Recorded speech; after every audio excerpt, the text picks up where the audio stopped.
Hello students, कैसे हैं? अच्छे होंगे। कैसी चल रही है पढ़ाई? अच्छी चल रही होगी।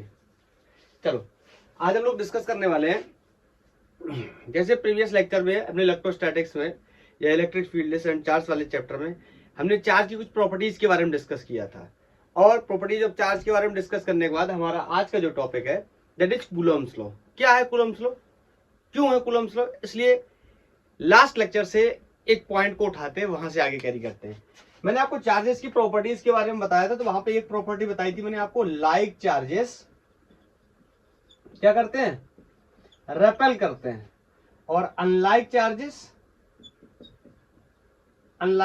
क्या करते हैं? अट्रैक्ट करते हैं। ठीक है, अट्रैक्ट करते हैं। क्या है ये? रिपल करते हैं, अट्रैक्ट करते हैं। इसका मतलब रिपल्सन या अट्रैक्शन क्या है? एक प्रकार का क्या है? फोर्स है। बोलो क्या है? एक फोर्स है। इसका मतलब चार्जेस के ऊपर क्या लगता है? फोर्स लगता है। उसी फोर्स के बारे में हम डिस्कस करने जा रहे हैं आज। बोलो, उसी फोर्स के बारे में डिस्कस करने जा रहे हैं। फोर्स को एक्सप्लेन करने के लिए साइंटिस्ट है, उन्होंने एक नियम बनाया जिसको हम उनके नाम से जानते हैं, कूलम्ब्स लॉ। क्या होता है Coulomb's law? Coulomb's law language में लिखा करके मैं आपको एक्सप्लेनेशन बताता हूं इसका। जैसे मेरे पास लेट्स से दो चार्ज है, ये चार्ज कोई Q1 है, ये चार्ज कोई Q2 है। ठीक है, कोई Q1 और Q2 चार्जेस है, लेट्स से प्लस के ले लिए दोनों, तो क्या करेंगे? रेपेल करेंगे। इससे मैटर नहीं करता, रेपेल करेंगे अट्रैक्ट करेंगे, कोई फर्क नहीं पड़ता हमें। ठीक है, ओके।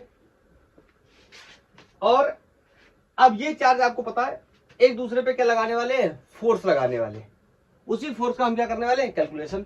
तो लेट्स से कि ये इसका सेंटर है इस चार्ज का, और इस चार्ज का सेंटर ये, उसको सेंटर से मिलाएंगे तो यहां पर ये कोई डिस्टेंस बनेगी, इसको हम बोलेंगे आर।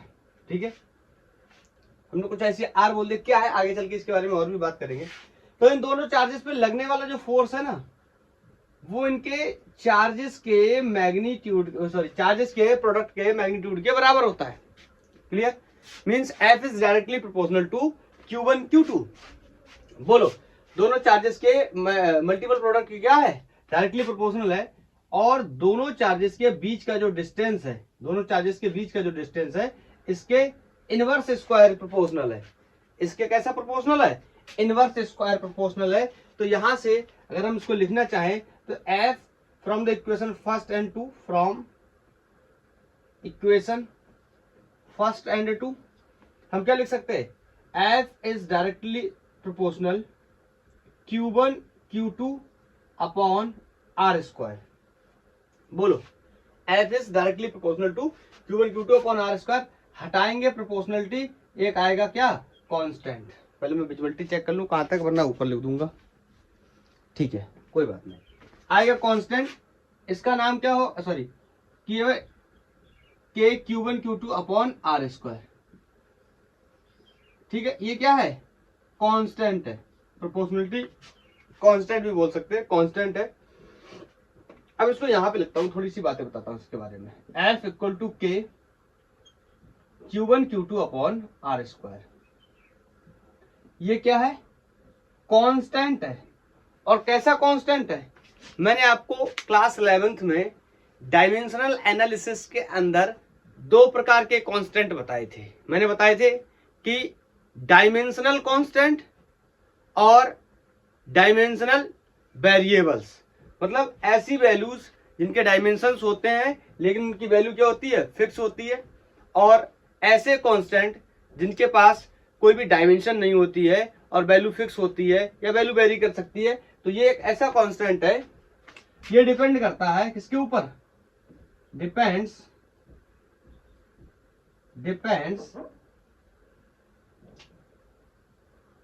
On medium. मतलब ये है तो एक कांस्टेंट, लेकिन एक वेरिएबल टाइप का कांस्टेंट है। वेरिएबल टाइप का मतलब इसकी वैल्यू एयर के लिए अलग होगी केरोसिन ऑयल के लिए अलग होगी, पेट्रोलियम के लिए अलग होगी, हनी के लिए अलग होगी, ग्लिसरीन के लिए अलग होगी, अलग अलग मीडियम्स के लिए इसकी वैल्यू अलग अलग होगी। ठीक है, तो ये यूनिवर्सल ग्रेविटेशनल कांस्टेंट जैसा कांस्टेंट नहीं है। जैसे जी की वैल्यू 6.67 इंटू 10⁻⁻11 होती है फॉर द एंटायर यूनिवर्स, हर प्रकृति के कण कण में उसकी वैल्यू सेम रहती है। क्लियर। और इसके बारे में बात करें तो इसकी जो वैल्यू होती है के की न्यूमेरिकल वैल्यू 9 इंटू 10⁻9 होती है। ठीक है, और अगर आपसे कहा जाए कि इसका आप कहो कि इसका यूनिट क्या होगा, तो यूनिट भी हम आसानी से निकाल सकते हैं। बोलो कैसे निकालेंगे, आर इधर जाएगा तो ये क्या हो जाएगा एफ आर, और Q1 Q2 कहाँ जाएंगे डिवाइड में। ये हम लोग 11th में सीख चुके हैं कैसे निकालते हैं। ठीक है, 11th बार बार 11th, क्या करें, थोड़ा बहुत तो दर्द देना ही पड़ता है ना। तो ये हो गया क्या न्यूटन, ये क्या हो जाएगा इधर जाएगा मल्टीप्लाई में, तो न्यूटन मीटर स्क्वायर अपॉन, बोलो एक चार्ज का यूनिट क्या होता है कूलम, दूसरा चार्ज भी है कूलम, तो क्या हो जाएगा कूलम स्क्वायर। तो 9 into 10⁻9 newton metre square upon coulomb square. आगे बताओ, इसकी एक बात हम और भी लिख सकते हैं इसके बारे में, इसकी एक वैल्यू और होती है 1/4 पाई एप्सिलॉन नॉट। स्पेशली किसके लिए हम कहेंगे, फॉर एयर या वैक्यूम भी बोल सकते हैं, एयर या वैक्यूम। बोलो विजिबल है, एयर या वैक्यूम है। ठीक है, एयर या वैक्यूम के लिए इसकी वैल्यू 1/4 पाई एप्सिलॉन नॉट होती है, एप्सिलॉन नॉट होती है। और ये जो एप्सिलॉन नॉट है इसका नाम पहले लिख देता हूं फिर इसकी वैल्यू बता देता हूं। इसको बोलते हैं हम परमीटिविटी, इसका नाम होता है परमिटिविटी। और चूंकि एप्सिलॉन नॉट लगा हुआ है तो इसको बोलते हैं permittivity of free space, free space या एयर या वैक्यूम, एक ही बात है। ठीक है, और एप्सिलॉन होता तो ये परमिटिविटी ऑफ मीडियम, मीडियम, बोलो विजुअल है मीडियम। ठीक है, और इसकी वैल्यू किसकी, एप्सिलॉन नॉट की, एयर के लिए परमिटिविटी की वैल्यू 8.85 इंटू 10⁻⁻12 होती है। विजिबल है, 8.85 इंटू 10⁻⁻12 होती है। बात की जाए कि इसका यूनिट निकालना, तो यूनिट आप आराम से निकाल सकते हैं। कहां से, F equal to 1/4 pi epsilon naught Q1 Q2 upon R square. इसकी यूनिट या डायमेंशन निकालना, तो इसको एक तरफ बाकी सबको एक तरफ। तो एप्सिलॉन नॉट इक्वल टू, बोलो क्या हो जाएगा 1/4 पाई F Q1 Q2 upon R square.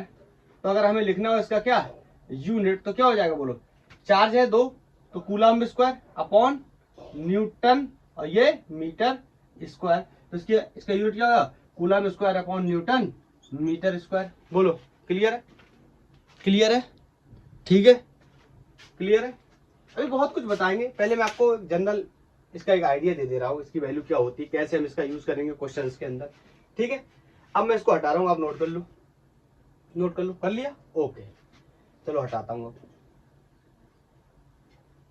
अब मैं इसके बारे में आपको एक दो बातें और बता दूं। जैसे मुझसे कहा जाए कि एप्सिलॉन नॉट और के का डायमेंशन क्या होगा, तो इनका डायमेंशन भी हम बहुत आसानी से निकाल सकते हैं। डायमेंशन, अब आप ये मत बोलना कि डायमेंशन 12th का पार्ट नहीं, आई नो कि 12th का पार्ट नहीं, लेकिन नीट और IIT का पार्ट है। इसलिए क्लास 11th में जो हमने डायमेंशंस पढ़ रखे हैं उनको मैंने आपसे प्रॉमिस किया था कि हम जहां पर भी पढ़ाई करेंगे उन सारे चीजों के क्या निकालेंगे, यूनिट और डायमेंशन निकालेंगे। यूनिट अभी निकाले, डायमेंशन भी निकालेंगे। अगर आप स्पेशली क्लास 12th के लिए पढ़ाई कर रहे हैं तो आप इस डायमेंशन वाले पोर्शन को छोड़ सकते हो। ओके, तो इसके लिए हम अगर निकालने जाए डायमेंशन, किसका निकालेंगे, मान लो पहले हम निकाल लेते के का निकाल लेते हैं। ठीक है, तो के का डायमेंशन क्या हो जाएगा, बोलो पहले के का यूनिट लिख लो, यूनिट से आराम से पता चल जाएगा। यूनिट कहाँ गया, यूनिट कहाँ गया, ये है unit, newton metre square upon coulomb square. तो बताओ क्या लिख देंगे डायमेंशन, क्या हो जाएगा इसका डायमेंशन, बताओ। मैंने क्या बोला था, 4-5 हमें याद कर लेने, कौन कौन से 5 मैंने याद करने के लिए बोला था। तो फोर्स का हमें याद है कितना, MLT-2। बोलो ये क्या है मीटर स्क्वायर, तो क्या हो गया L स्क्वायर। और चार्ज का क्या होता था AT, नहीं पता तो यहां से निकाल लो, Q इक्वल टू IT होता है। बोलो I माने एम्पियर, तो कैपिटल A से इसका डायमेंशन लिखते हैं, और T मतलब टाइम, तो क्या हो गया AT। तो यहाँ टाइम का AT, तो इसका क्या हो जाएगा A स्क्वायर T स्क्वायर। बोलो क्लियर, क्लियर है। तो यहां से इसका डायमेंशन हो जाएगा इसका के का, ये देखो ऊपर जाएगा माइनस हो जाएगा, ये भी ऊपर जाएगा माइनस हो जाएगा, 2 माइनस पहले से, तो कितने हो जाएंगे 4। तो यहाँ पे m, ये l की पावर 1 है, ये l की पावर 2 है, तो m l cube t to the power -4 into sorry हाँ a to the power -2। Clear? ये डायमेंशन किसका हो गया? कैपिटल K का। बोलो अगर एप्सिलॉन नॉट की बात करें, एप्सिलॉन नॉट की बात करें तो देखो क्या है unit, coulomb square upon newton metre. तो कूलम्ब के लिए क्या करेंगे, अब थोड़ा सा डायरेक्ट कोशिश करेंगे, क्या हो जाएगा a स्क्वायर t स्क्वायर। बोलो न्यूटन फोर्स का आपको मैंने बताया mlt -2 होता है, किसी भी टाइप का फोर्स हो डजेंट मैटर, मीटर माने l स्क्वायर।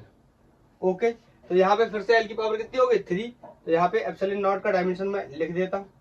बोलो ये ऊपर जाके इस बार t कैसे हो जाएगा प्लस, बोलो तो t की पावर कितनी हो जाएगी प्लस की 4, और बोलो ये l और ये l2 मतलब l स्क्वायर मतलब l क्यूब हो जाएगा, ऊपर जाके कैसा हो जाएगा माइनस का। बोलो ये m है, ऊपर जाके m की पावर -1 हो जाएगा।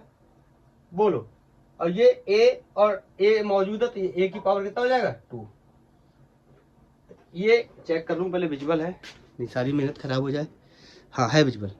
तो ये हो गया डायमेंशन किसका, एप्सिलॉन नॉट का, परमिटिविटी ऑफ फ्री स्पेस का। अगर आप 11th पास कर चुके हैं और आप 12th में पढ़ाई कर रहे हैं और आपको नीट या IIT से कोई लेना देना नहीं है, आप सिर्फ परीक्षा पास करना चाहते हैं 12th क्लास की, तो आप इस पार्ट को स्किप कर दें, 10-15 सेकंड आगे बढ़ा देंगे। ओके, अब हटाता हूँ इसको।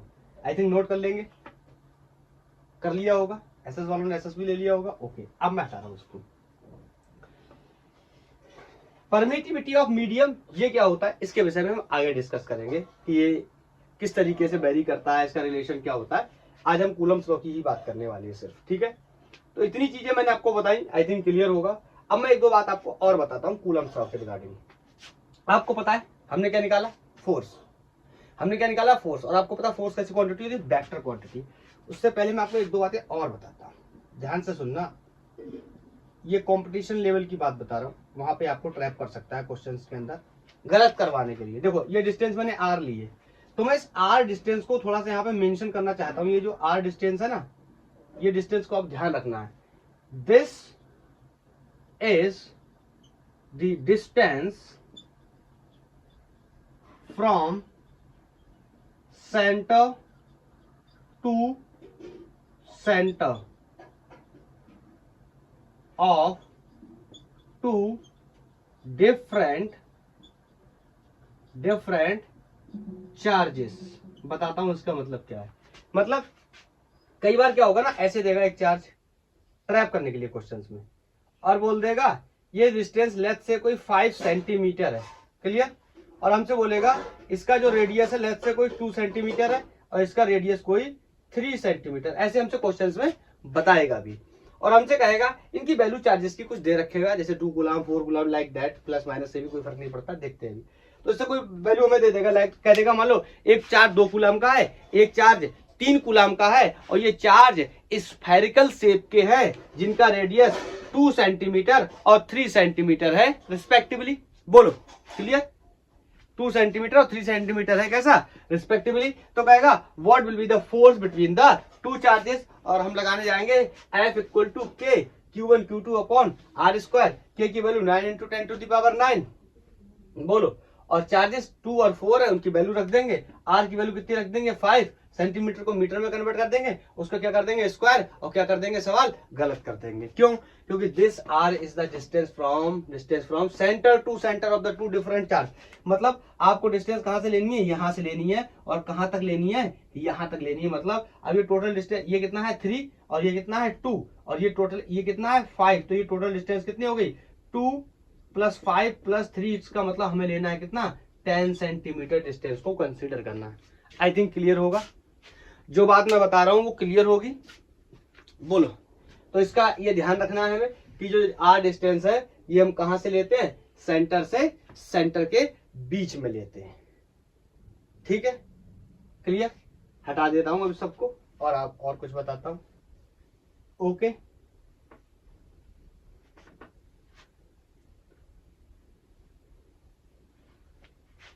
बोलो नेक्स्ट।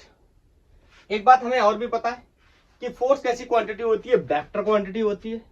तो तो अभी अभी हमने जो लिखा हुआ है F equal to K Q1 Q2 upon R square या F equal to 1/4 pi Q1 Q2 upon R square, ये तो एक स्केलर वैल्यू लिखी हुई है, मतलब ऐसे यहाँ पे कोई वैल्यू आने वाली होगी, फोर्स की 10 न्यूटन, 5 न्यूटन, 2 न्यूटन, 1 न्यूटन, उसके अंदर कोई डायरेक्शन तो है नहीं। लेकिन अगर हमें डायरेक्शन की ही बात करनी हो, क्वेश्चन हमसे डिमांड करे कि किस डायरेक्शन में फोर्स लग रहा है, फोन नहीं लग रहा है, फोर्स लग रहा है, तो हम कैसे बताएंगे? तो उसके लिए मैं आपको एक बात बताता हूं, सुनना।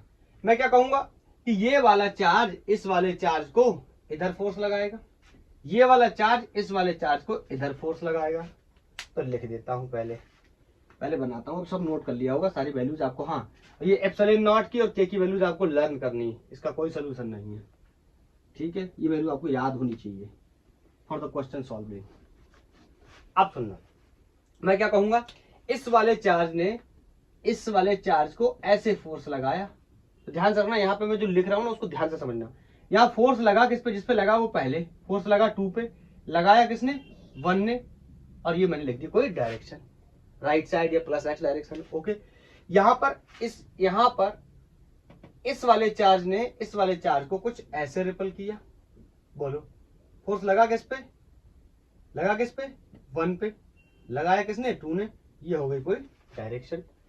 तो ये तो हमने इस तरीके से डिनोशन कर दिया, लेकिन जो फॉर्मूला हमने ड्राइव किया था F equal to K Q1 Q2 upon R square, इसको अगर हमें वेक्टर फॉर्म में लिखना हो तो कैसे लिखेंगे? बोलो, इसको हमें लिखना हो, इसका क्या लिखना हो?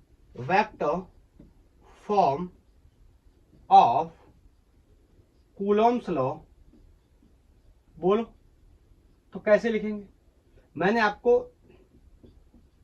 बचपन में एक बात बताई थी, बचपन में, अरे पिछले साल जब तुम 11वीं कक्षा में थी, 11th में थे, मैंने आपको एक बात बताई थी। मैंने कहा था अगर कोई भी क्वांटिटी है और वो वेक्टर क्वांटिटी है तो उसके अंदर दो चीजें होंगी, एक मैग्नीट्यूड और एक क्या होगा? डायरेक्शन। ऐसे करके याद करो, अगर कोई वेक्टर है तो उसके अंदर क्या होगा? मैग्नीट्यूड होगा, मतलब कोई न्यूमेरिकल वैल्यू होगी, गणित का नंबर होगा, और उसी में क्या इन्वॉल्व होगा? डायरेक्शन। याद आया? तो ऐसे लेफ्ट से कोई ये आर वेक्टर है, इसको क्या लिखते थे हम? मॉडुलस ऑफ आर, या सिर्फ आर भी लिख देते तो भी काम चलता है। वेक्टर हम लोगों ने पढ़ा हुआ है। और ये आर कैप याद है, टोपी वाला लड़का किसको ढूंढता है? दिशा को ढूंढता है। तो बताओ, ये आर कैप, इसका नाम क्या होता था? Unit vector.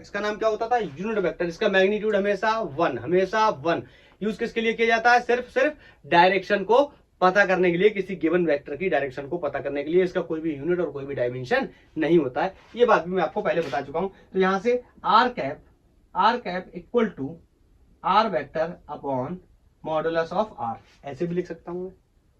बोलो, मैं आपसे एक प्रश्न पूछना चाहता हूं। बोलो, यहां पर मैंने फोर्स का लिख दिया है, क्या है? मैग्नीट्यूड, ये लिखा है मैग्नीट्यूड। और अगर मैं इसमें इन्वॉल्व कर दूं क्या? डायरेक्शन। अगर मैं इसमें इन्वॉल्व कर दूं क्या? डायरेक्शन, तो ये कैसी बन जाएगी? Vector quantity. बोलो, मैग्नीट्यूड तो लिखा हुआ है ये, और डायरेक्शन में कैसे निकालता हूं? हमें पता है, हम डायरेक्शन निकालते हैं by the help of unit vector, क्योंकि यूनिट वेक्टर हमें क्या दे देता है? किसी भी वेक्टर की डायरेक्शन। तो हम क्या कर देंगे? बोलो, यहां पे क्या कर देंगे डायरेक्शन के लिए? आर कैप, यूनिट वेक्टर का इस्तेमाल करेंगे। बोलो, अब ये क्या बन गया? वेक्टर। अभी तक नहीं था वेक्टर, जैसे लगाया क्या, अब देखो ये कंप्लीट हो गया। ये क्या हो गया? मैग्नीट्यूड। ये क्या हो गया? डायरेक्शन। तो यहाँ पे हम ऐसे भी लिख सकते हैं, F equal to K Q1 Q2 upon R square. बताओ, आर कैप की वैल्यू कितनी होती है? R vector upon modulus of R. तो यहाँ क्या हो जाएगा? R vector. अब बोलो, ये क्या? ये आर स्क्वायर क्या? ये दूरी का मैग्नीट्यूड ही तो है, क्योंकि ये मैग्नीट्यूड के अंदर लिखा हुआ है, तो उसमें जितनी चीजें हैं वो क्या है? पार्ट ऑफ मैग्नीट्यूड है। बोलो, तो ये मैंने रखा, चलो एक लाइन और बढ़ा दे रहा हूं, R upon R cube, sorry R vector upon R. बोलो, तो ये आर स्क्वायर, ये आर कितना हो जाएगा? Are cube.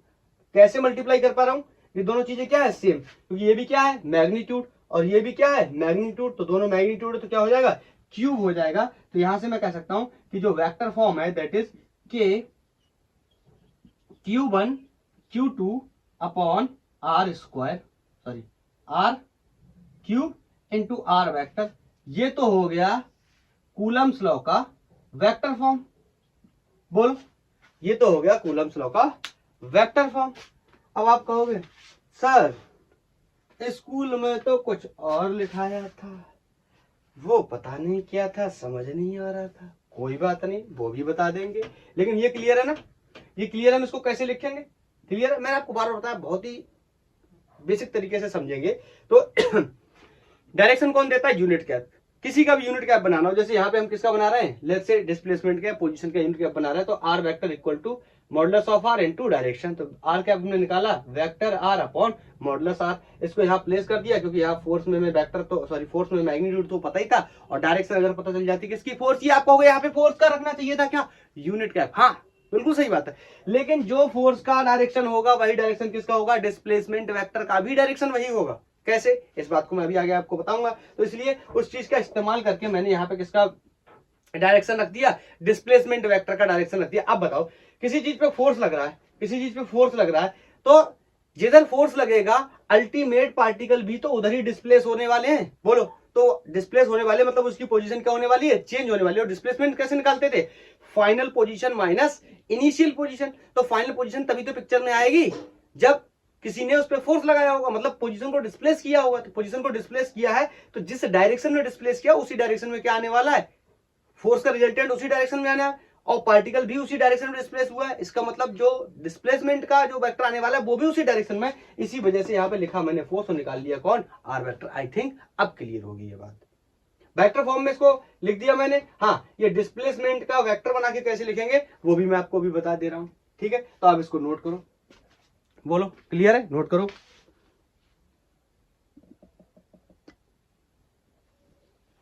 नोट कर लिया, ठीक है। इसको हटा रहा हूं, ये कि आपने वेक्टर फॉर्म लोगों ने लिख लिया।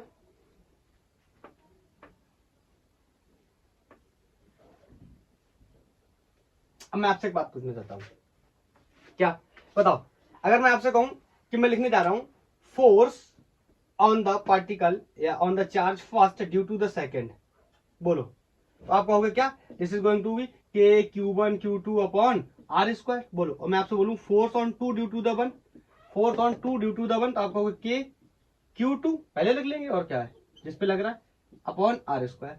तो यहां से मैं एक बात आपसे कह सकता हूं कि F1 with respect to 2 is equal to F2 with respect to 1।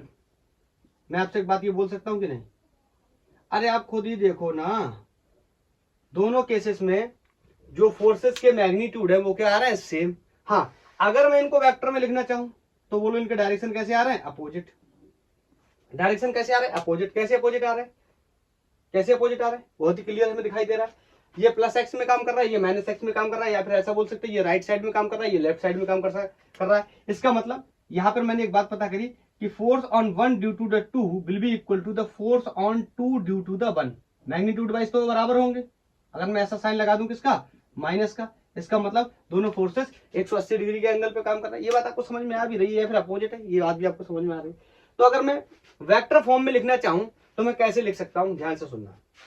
अभी मैं इसको हटा रहा हूं, ठीक है, इसको मुझे इसलिए बताना था, इस वैल्यू को निकालना था, इस वजह से मैंने इसको लिख दिया, ठीक है। अब मैं आपसे कहूं कि डिस्प्लेसमेंट का वेक्टर बनाओ, तो बोलो, मैं अगर बोलूं तो ये क्या, एक डिस्प्लेसमेंट वेक्टर ऐसे बन सकता है, बोलो इस डायरेक्शन में, इधर इनिशियल इधर फाइनल। एक ऐसे बन सकता है, बोलो इधर इधर इनिशियल इधर फाइनल। तो बताओ इस ये वेक्टर क्या बन जाएगा, इसको मैं बोल सकता हूं क्या, R2 वेक्टर, बोलो माइनस R1 वेक्टर। आपको कैसे, अरे डिस्प्लेसमेंट वेक्टर हम क्या बनाते थे, फाइनल माइनस इनिशियल। तो फाइनल कौन है, चार्ज, फाइनल कौन है, चार्ज Q2, तो क्या कर दिया R2 माइनस इनिशियल कौन है, R1। इसके लिए अगर बनाना चाहूं तो फाइनल कौन है, बोलो R1 वेक्टर, और इनिशियल कौन है, माइनस R2 वेक्टर। बोलो क्लियर। हाँ, हम इसको ऐसे भी लिख सकते हैं कि F equal to K Q1 Q2 upon, अब बताओ ये कोई डिस्प्लेसमेंट वेक्टर बन गया, बोलो ये कोई डिस्प्लेसमेंट वेक्टर बन गया, और यहां पे मैंने इस डिस्प्लेसमेंट वेक्टर का जो मैग्नीट्यूड होगा वो भी कितना होगा, बोलो मैं किसके लिए लिखने जा रहा हूं, force on 2 with respect to 1, force on 2 with respect to 1। तो बोलो इसके लिए हम क्या लगाते हैं यहाँ पे, डिस्टेंस क्या है आपको पता है, डिस्प्लेसमेंट का ही मैग्नीट्यूड क्या कहलाता है, डिस्टेंस कहलाता है। तो यहाँ पे डिस्टेंस कितना है, बोलो कितना है, R2 माइनस R1। आप कहोगे ऐसे क्यों लिख रहे हो, ऐसे क्यों नहीं लिख रहे हो, R2 विद रिस्पेक्ट टू 1, ऐसा भी लिख सकते हैं लेकिन इसमें काफी प्रॉब्लम्स है। आप चाहो तो ऐसे भी समझ सकते हो, कोई इशू नहीं है, ऐसे भी समझ सकते हो, ठीक है, लेकिन मैं ऐसे लिख दे रहा हूं यहाँ पे, ठीक है। तो बताओ ये हो गया उसका मैग्नीट्यूड, तो इसका क्या हो गया, बोलो इसका क्या हो गया, स्क्वायर। अरे यही तो होता ना, K Q1 Q2 upon R square. हम ड्राइव कर रहे हैं क्या, force on second with respect to first. तो बताओ यहाँ पे क्या लिखेंगे, यहाँ पे क्या लिखेंगे, R का क्या लिखेंगे, कैप, याद आया, कैप का मतलब वेक्टर अपॉन उसी का मॉडुलस। तो ये क्या हो गया, वेक्टर। तो बोलो क्या हो गया, R2 vector minus R1 vector, और इसी का मॉडुलस, इसी का मॉडुलस करेंगे क्या, R2 माइनस R1 का मॉड। ऐसा लिख देता हूँ, चलो एक लाइन बढ़ा देता हूँ। बोलो ये कितना हो जाएगा, R की पावर 3। तो force on 2 with respect to 1 will be K Q1 Q2 upon R cube की वैल्यू कितनी है, R2 माइनस R1 का क्या कर देंगे, क्यूब, और यहां कर देंगे क्या, R2 vector minus R1 vector. बोलो क्लियर है। हाँ आप चाहो तो R2 माइनस R1 की जगह क्या रख सकते हो, R2 विद रिस्पेक्ट टू 1, ऐसे भी रख सकते हो। तो ये तो हो गया force on the second charge due to the first charge. अगर मुझे बनाना हो कि force on first charge due to the second charge, तो अब मैं डायरेक्ट लिख दे रहा हूं, अब आप शायद समझ जाएंगे, अब तो समझ ही जाएंगे, बिल्कुल भी क्लियर है। आज ज्यादा करना तो आप यहाँ पे Q2 को पहले कर सकते हो, इसका कोई इशू नहीं है। आपको पता है मल्टीपल प्रोडक्ट है, किसी को भी आगे लिख दो, किसी को भी पीछे लिख दो, कोई फर्क पड़ने वाला नहीं है। बोलो तो यहाँ हो गया ये, यहाँ पे ये हो गया Q1 Q2 अपॉन, बताओ force on 1 with respect to 2 लिख रहा हूं, तो R2 की जगह क्या आ जाएगा, R1। बोलो R2 की जगह R1 की जगह R2, इसका क्या कर दूं, इसका क्या कर दूं, क्यूब, और यहाँ क्या हो जाएगा, R1 vector minus R2 vector.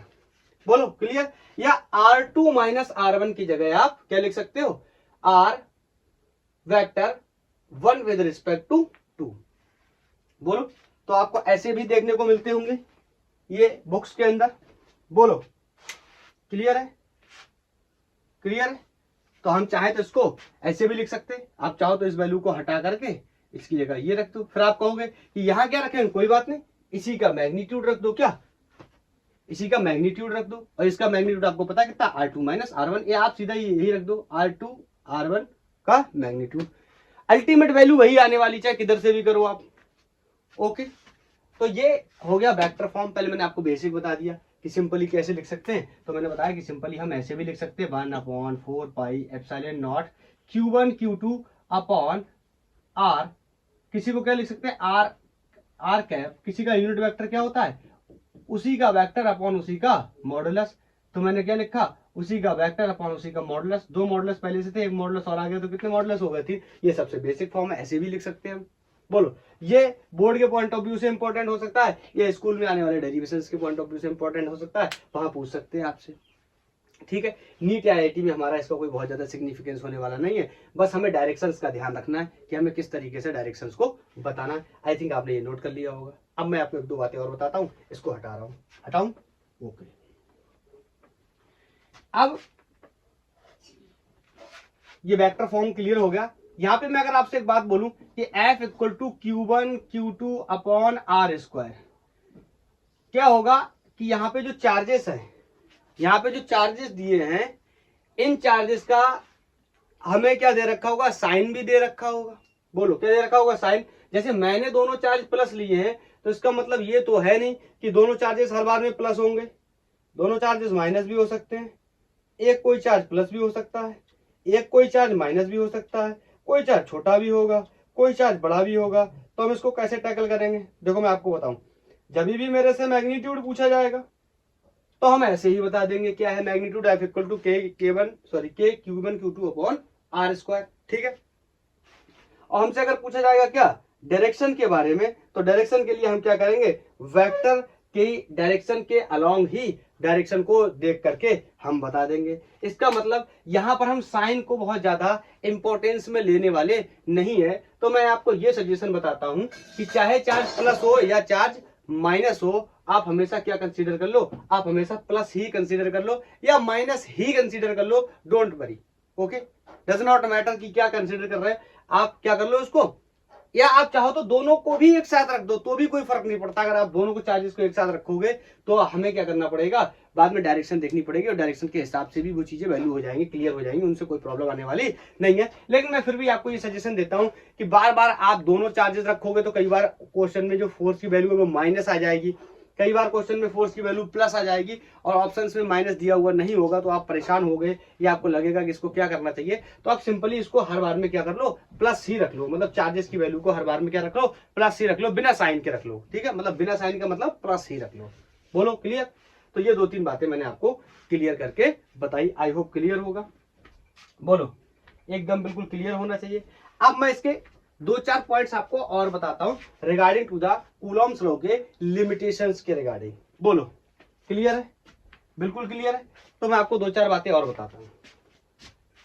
Vector form हो गया, के की वैल्यू हो गई, एप्सिलॉन नॉट की वैल्यू हो गई, ठीक है, एप्सिलॉन की बात कर ली हमने, एप्सिलॉन को क्या बोलते हैं ये भी बात कर ली। अब मैं आपको एक बात और बता देता हूं। पहले आपको अगर याद हो तो क्लास 11th में हमने एक चीज की पढ़ाई की हुई है।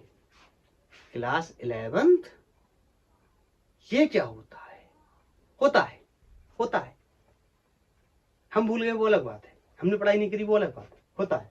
देखो क्लास 11 में हमने एक बात बताई थी, हमने कहा था कि जो फोर्सेस, चाहे दुनिया में कोई भी फोर्सेस हैं, अगर वो न्यूटन के नियम को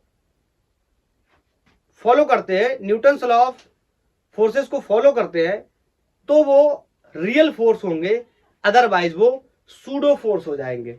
न्यूटन लॉ मतलब न्यूटन की जो अपने फोर्सेस, अरे न्यूटन के फोर्सेस का लॉ नहीं पढ़े क्या, क्लास 9th में पढ़ाए जाते हैं। न्यूटन के कितने नियम होते हैं, 3 नियम होते हैं। कौन कौन सा, पहला, दूसरा और तीसरा। Super, great answer. पहला, दूसरा और तीसरा, 3 नियम होते हैं। तो तीसरा नियम जो होता है that is called action reaction law. आपने पढ़ा भी होगा, अगर आपने 9th में पढ़ा तो आपने सिर्फ इतना पढ़ा होगा कि इक्वल एंड अपोजिट फोर्सेस। बोलो, लेकिन अगर आप थोड़े से बड़े हो गए तो आपने इसकी वैल्यू को या इसके मीनिंग को अलग तरीके से पढ़ा होगा। कैसे पढ़ा होगा वो भी मैं आपको बता रहा हूं। आपने पढ़ा होगा, अगर क्लास 11th में आपने Newton's third law of motion को पढ़ा है तो वहां पे पढ़ने का अलग तरीका रहा होगा। ये बात तो बहुत कॉमन है कि इक्वल फोर्सेस होने चाहिए। बोलो, इक्वल फोर्सेस होने चाहिए और दोनों फोर्सेस की जो वैल्यू है वो सेम होनी चाहिए और दोनों फोर्सेस की जो डायरेक्शन है वो क्या होनी चाहिए, अलग अलग होनी चाहिए। अलग अलग ना बोल के मैं बोलूं कि अपोजिट होनी चाहिए तो ज्यादा बेहतर है। इसके साथ साथ आपने एक बात और पढ़ी होगी कि आपने कहा होगा कि 2 अलग अलग सरफेसेस पे काम करते हैं। अगर आपने पढ़ा है तो मैं आपको बता रहा हूं, अगर आप 9th में पढ़ गए हैं तो आपको ये बातें समझ में नहीं आएंगी। 2 अलग अलग सरफेसेस पे काम करने चाहिए। न्यूटन्स थर्ड लॉ में, एक्शन रिएक्शन लॉ में 2 फोर्सेस की वैल्यू क्या होनी चाहिए, मैग्नीट्यूड वाइज इक्वल होनी चाहिए। दोनों के डायरेक्शन कैसे होने चाहिए, अपोजिट होने चाहिए और दोनों 2 अलग अलग सरफेसेस पे एक्ट करने चाहिए। जैसे एक फोर्स यहां लग रहा है तो दूसरा फोर्स इस सरफेस पे लगना चाहिए। क्लियर, दोनों अलग अलग सरफेसेस पे एक्ट करने चाहिए। और इससे भी इंपॉर्टेंट बात क्या है कि दोनों कभी भी एक दूसरे को कैंसिल आउट नहीं करते हैं। This is called Newton's third law of motion. I think clear होगा। बोलो, क्या होना चाहिए, 2 इक्वल मैग्नीट्यूड के फोर्स होने चाहिए। डायरेक्शन दोनों की कैसी होनी चाहिए, अपोजिट होनी चाहिए। 2 अलग अलग सरफेसेस पे क्या करने चाहिए, एक्ट करने चाहिए और दोनों कभी भी एक दूसरे को कैंसिल नहीं करनी चाहिए। देखो बिल्कुल ऐसा ही हो रहा है। कैसे, देखो देखो देखो, ये वाला फोर्स इस पे, सॉरी ये वाला चार्ज इस पे फोर्स लगा रहा है, ये वाला चार्ज इस पे फोर्स लगा रहा है। बोलो, 2 अलग अलग फोर्स है, सॉरी 2 अलग अलग सरफेसेस है। क्लियर, दोनों फोर्सेस की वैल्यू क्या है, सेम है। मैं एक बार यहां लिख दे रहा हूं, force on 1 due to 2 will be equal to the force on 2 due to the 1 will be k q1 q2 upon r square। बोलो, दोनों फोर्सेस की वैल्यू क्या है, सेम है। मैग्नीट्यूड वाइज दोनों का डायरेक्शन क्या है, अपोजिट है। दोनों अलग अलग सरफेसेस पे काम कर रहे हैं। Q1 Q2 को धक्का दे रहा है, Q2 Q1 को धक्का दे रहा है। बोलो, और ये दोनों फोर्स एक दूसरे से कैंसिल भी होने वाले नहीं है। इसका मतलब force on 1 due to the 2 will be equal to minus times of force on 2 due to the 1. बोलो क्लियर? इसका मतलब hence इलेक्ट्रोस्टैटिक फोर्स या इसी को हम क्या बोलते हैं, कूलम्बिक फोर्स भी बोल सकते हैं. Coulombic force is a real force कैसे, मतलब because it obeys Newton's third law of motion, जिसको हम एक्शन रिएक्शन लॉ भी बोलते हैं. बोलो क्लियर है? जो फोर्सेस दुनिया में न्यूटन के बनाए गए फोर्सेस के नियम को फॉलो करते हैं उनको हम रियल फोर्स के नाम से जानते हैं, अदरवाइज उनको हम सूडो फोर्स के नाम से जानते हैं. ये रियल फोर्स और सूडो फोर्स का कॉन्सेप्ट क्लास 11th में न्यूटन्स लॉ ऑफ मोशन के अंदर पढ़ाया जाता है. ओके क्लियर है? इतनी बात क्लियर? ठीक, मैं आपको एक दो बातें और बताता हूं. आपने एक चीज पढ़ी होगी, अब मैं बोल देता हूं limitations of Coulomb's law. Limitations of Coulomb's law, मतलब इसकी क्या लिमिटेशंस है, कब ये लगेगा कब ये नहीं लगेगा, मतलब कब ये काम करेगा और ये कब काम नहीं करेगा. आपको पता है हर चीज की लिमिट होना बहुत जरूरी है. सबसे पहली बात मैं आपको बताता हूं, इट या ऐसे लिख दे रहा हूं, this law is only valid for point charges. क्या होते हैं पॉइंट चार्जेस? मैंने आपको क्लास 11 क्या करोगे, आएगा ही, मजबूरी है, वहां पे पढ़ा है तो बताना पड़ेगा, नहीं पढ़ा है तो दोबारा से जाओ और एक class from the unit measurement and dimension by the गैंगबॉल क्लासेस से पूरा पढ़ के आओ. थोड़ा टाइम निकाल के पढ़ के मैनेज करो. अगर आप नीट IIT की तैयारी करना चाहते हो या आपका सपना है डॉक्टर या इंजीनियर बनने का तो आपको करना तो पड़ेगा. ओके हाँ, पॉइंट ऑब्जेक्ट का मैंने आपको कॉन्सेप्ट बताया था. आप नहीं बताया तो लो यहाँ पे दोबारा फिर से बता दे रहा हूँ. नहीं पढ़ेंगे 11th की फिजिक्स क्या कर लोगे, दोबारा से बता दे रहे हैं, दोबारा से बता देंगे नहीं पढ़ोगे तो क्या. मैंने आपको बताया कि जब भी किसी भी ऑब्जेक्ट का जो शेप एंड साइज है उससे ज्यादा वो डिस्टेंस को अगर ट्रेवल करता है या कवर करता है तो ऐसे ऑब्जेक्ट को हम पॉइंट ऑब्जेक्ट के नाम से जानते हैं. समझ नहीं आया कुछ? जैसे ट्रेन को भी हम पॉइंट ऑब्जेक्ट की तरह कंसीडर कर सकते हैं. कैसे? अगर ट्रेन कहां से चलना शुरू करे, कन्याकुमारी से, कहां तक जाए, कश्मीर से. इसका मतलब जो डिस्टेंस ट्रेवल की है ट्रेन ने वो उसके शेप और साइज के कंपैरिजन में बहुत ही बड़ी है. इसका मतलब उस कंडीशन में हम ऑब्जेक्ट के शेप और साइज को नेग्लेक्ट कर सकते हैं. ऑब्जेक्ट को क्या मान सकते हैं? एक पॉइंट ऑब्जेक्ट की तरह ट्रीट कर सकते हैं. पॉइंट ऑब्जेक्ट की तरह. कुछ समझ में आया? अगर आपने थ्योरी ऑफ ग्रेविटेशन की पढ़ाई करी है, मतलब ग्रेविटेशन जो आपका चैप्टर आपने उसकी पढ़ाई की होगी, तो वहां पे भी आपने जो ग्रेविटेशनल फोर्स का जो लॉ है उसमें भी आपने ये लिमिटेशन पढ़ी होगी कि gravitation force is also valid for the point masses. जबकि हम तो बात करते थे अर्थ, मून, ये तो बहुत ही बड़े प्लेनेट है, लेकिन अगेन इनके बीच का जो डिस्टेंस है, मून के, अर्थ के, सन के बीच का जो डिस्टेंस है इतना ज्यादा बड़ा है कि इनका साइज इनके सामने क्या है, नेग्लेक्जिबल है. तो ऐसे ऑब्जेक्ट को हम क्या बोल सकते हैं? Point object. तो पॉइंट ऑब्जेक्ट का जरूरी मतलब नहीं है कि ऑब्जेक्ट क्या हो, छोटा हो. पॉइंट ऑब्जेक्ट का मतलब जरूरी नहीं है कि ऑब्जेक्ट क्या हो, छोटा हो. हाँ, ये जरूरी है कि उनके बीच में जो डिस्टेंस है वो बहुत ही ज्यादा अपार्ट हो जाए, बहुत ही ज्यादा दूर हो जाए. तो उन बड़े ऑब्जेक्ट्स को भी हम कैसे ट्रीट कर सकते हैं? पॉइंट ऑब्जेक्ट के जैसे ट्रीट कर सकते हैं. तो आई थिंक अब कॉन्सेप्ट क्लियर होगा. This law is valid only for point charges. Okay, अगर बड़े बड़े चार्जेस हैं, लेट्स से इतना बड़ा स्फीयर है तो कोई बात नहीं, क्या करो, इनके बीच का डिस्टेंस क्या कर दो, बहुत बड़ा कर दो. बोलो, एक यहां रख दो, एक 15 किलोमीटर दूर रख दो, तो कैसे हो जाएंगे? पॉइंट चार्जेस हो जाएंगे फिर से, या पॉइंट मासेस हो जाएंगे, या पॉइंट ऑब्जेक्ट हो जाएगा फिर से। बोलो, तो ऑब्जेक्ट के बड़े या छोटे होने से मतलब नहीं है, सिर्फ दोनों चीजें देखनी है कि ऑब्जेक्ट कितना बड़ा है, उसके साथ साथ उनके बीच में जो डिस्टेंस है वो कितना ज्यादा है। अगर डिस्टेंस उनके शेप साइज से बहुत ज्यादा है तो इसका मतलब वो क्या हो जाएगा, पॉइंट ऑब्जेक्ट हो जाएगा, और हमारे केस में क्या हो जाएगा, पॉइंट चार्ज हो जाएगा। तो बड़ा ऑब्जेक्ट भी क्या पॉइंट चार्ज की तरह बिहेव कर सकता है, ऑफकोर्स कर सकता है, मैटर करेगा उसके बीच का क्या है, डिस्टेंस क्या होने वाला है। बोलो हाँ या ना। क्लियर। दूसरा है कि जो फोर्स है, फोर्स कौन सा फोर्स, कूलम्ब फोर्स की बात कर रहे हैं, is always acts along line joining two charges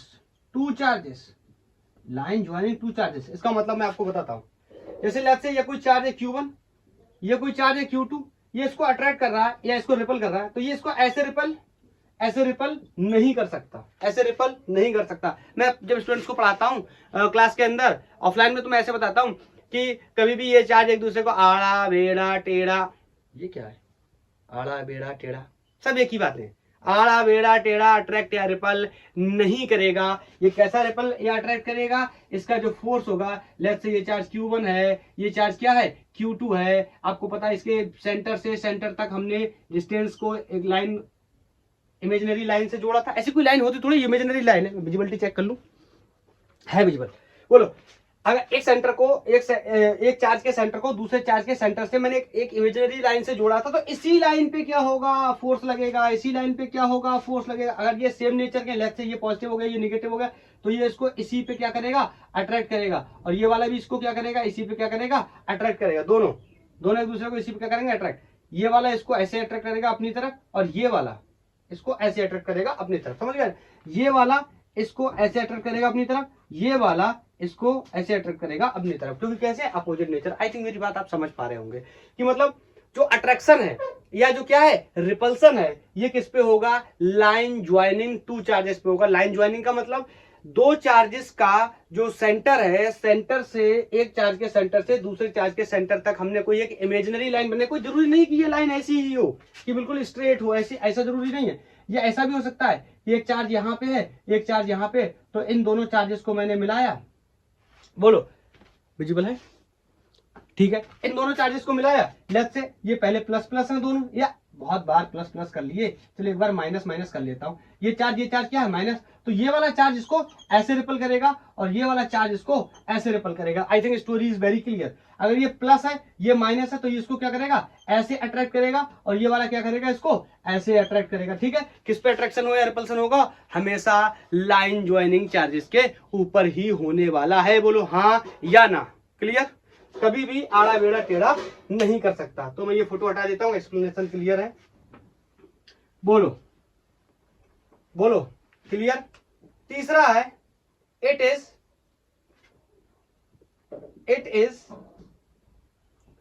is not valid for distributed charge का मतलब क्या है, वही जो अभी बताया था। चार्ज कैसा होना चाहिए, कॉन्सेंट्रेटेड होना चाहिए, इकट्ठा होना चाहिए, एक पॉइंट की तरह होना चाहिए। बोलो, अगर चार्ज कोई ऐसा, लेट्स से ये मेरे पास एक कोई वायर है, ये कोई एक वायर है, और इस वायर पे मैंने ऐसे चार्ज फैला रखा है, ये चार्ज ऐसा फैला हुआ है, तो इसको एक्सटेंडेड चार्ज या डिस्ट्रीब्यूटेड चार्ज बोलते हैं। तो इस पे भी ये काम नहीं करेगा। ये काम कब करेगा, जब ये चार्ज कैसा हो जाए, इस सब चार्जेस को मिलाकर हम उसका क्या बना ले, एक पॉइंट चार्ज बना ले, तभी ये क्या है, वैलिड है। अदरवाइज ये काम करने वाला नहीं है। मतलब एक्सटेंडेड चार्ज पे ये काम नहीं करेगा। डिस्ट्रीब्यूटेड चार्ज अगर किसी सरफेस के ऊपर या किसी लेंथ के ऊपर या किसी वॉल्यूम के ऊपर चार्ज क्या है, अगर फैला हुआ है, तो फैले हुए, हिंदी में बता रहा हूं, फैले हुए चार्ज पे ये काम नहीं करेगा। ये किस पे काम करेगा, सिर्फ और सिर्फ एक पॉइंट चार्ज के ऊपर काम करेगा। ठीक है, क्लियर। तो ये भी एक्सप्लेनेशन क्लियर होगा, हटा देता हूं। चौथा पार्ट है it is valid only for static charge।